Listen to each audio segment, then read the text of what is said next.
नवखंडो माने जा फरके दशे दिशाए तारा नाम। भक्तो तणी प्रतिपाल छे तू खमकारी खोडियार। गढ़धर प्रथम वास कर्यो प्रगट्या शक्ति अवतार।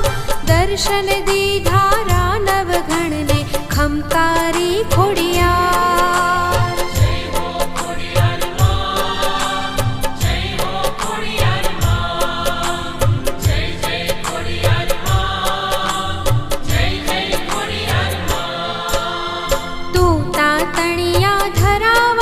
दर्शन थे सुख देनार। टाड़ती दुख जो अनेक ना खमकारी खोडियार। सोरठ भूमि सोहा